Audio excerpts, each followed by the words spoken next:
Police বাহিনী তারা বলেছেন আমাদের নিজেদের লজ্জা করে অনতিবিলম্বে আমাদের ড্রেসটা চেঞ্জ করে দেন। সামনে 15ই আগস্ট, এটাকে কিভাবে দেখা, আর আমি যেটা বললাম এরকম করে জবাবটা বলা হয়েছে।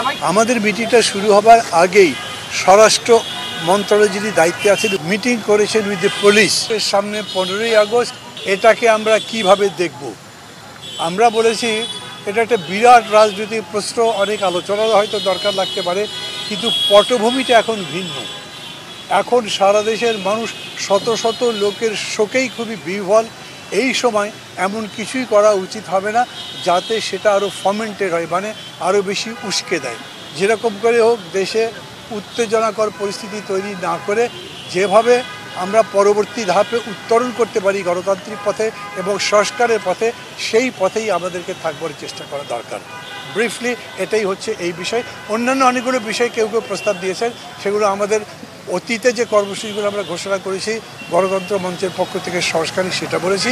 আর ইমিডিয়েটলি প্রশাসনে কী কী সংস্কার করা দরকার, সরকারের অ্যাটিটিউড কী হওয়া দরকার, এসব বিষয়ে সাজেশন দিয়েছি। কিন্তু প্রধানত আমি যেটা বললাম এটাই ওনারা চেয়েছেন, এর বাইরে অন্য কিছু তারা উৎসাহিত করেননি, সেগুলো আলোচ্য বিষয় হিসেবে নাই আমাদের। সামনে 15ই আগস্ট, এটাকে কিভাবে দেখা, আর আমি যেটা বললাম এইরকম করে জবাবটা বলা হয়েছে। না, নির্বাচন নিয়ে নয়, এমনিতে আমাদের মধ্যে একজন তিনি বলেছেন যে আমাদের কাজ হচ্ছে, মানে যারা দায়িত্বে আছেন, একটা মসৃণ মাঠ তৈরি করে পরবর্তী গণতন্ত্রে উত্তরণ নির্বাচনটাকে যথাযথভাবে করা। হ্যাঁ, বর্তমান আইনশৃঙ্খলা পরিস্থিতি নিয়েই তো বেশি কথা হয়েছে এবং সেই জন্যে সরকার যে সমস্ত পদক্ষেপ নিয়েছে তার মধ্যে একটা জিনিস আমি আপনাদের বলি, এটা আমার বলা উচিত কিন্তু আমি বুঝতে পারছি না।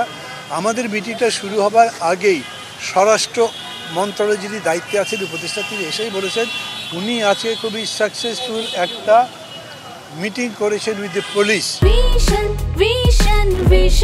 100% কপার কন্ডেন্সারে তৈরি ভিশন ফ্রিজ, তাই গুণে মানে অটুট থাকে বছরের পর বছর। পুলিশ বাহিনী উনি বললেন তাদের যারা প্রতিনিধিত্ব করেন তারা অ্যাজ এ হোল খুবই রিপেন্টেন্ট, তারা অনুতপ্ত যে আচরণ করেছেন তারা সেই জন্যে, এবং তারা বলেছেন আমাদের নিজেদের লজ্জা করে অনতিবিলম্বে আমাদের ড্রেসটা চেঞ্জ করে দেন। উনি বলেছেন এটা তার রাতারাতি করা যাবে না, কিন্তু যত শীঘ্রই সম্ভব সেটা করব। আর এটা বলেছেন তারা যত শীঘ্রই সম্ভব পুলিশ তাদের দায়িত্বে যোগ দেবেন। ইতিমধ্যেই অনেকে যোগ দিয়েছেন, কালকের মধ্যে আরও দেখবেন, এবং ট্রাফিক পুলিশও আবার এই জায়গাতে আসবেন। উনি মনে করছেন আগামীকালকে উনি বিজিবিতে যাবেন, তারপরে র্যাবেও যাবেন, তাদের সবার সাথে কথা বলবেন। তাদের অ্যাপ্রোচটা হচ্ছে আমরা একটা অন্তর্বর্তী সরকার, আমরা পরবর্তী নতুন বাংলাদেশ গড়বার জন্য যে পদক্ষেপ তাই নিতে চাই, আপনাদের সহযোগিতা করা উচিত।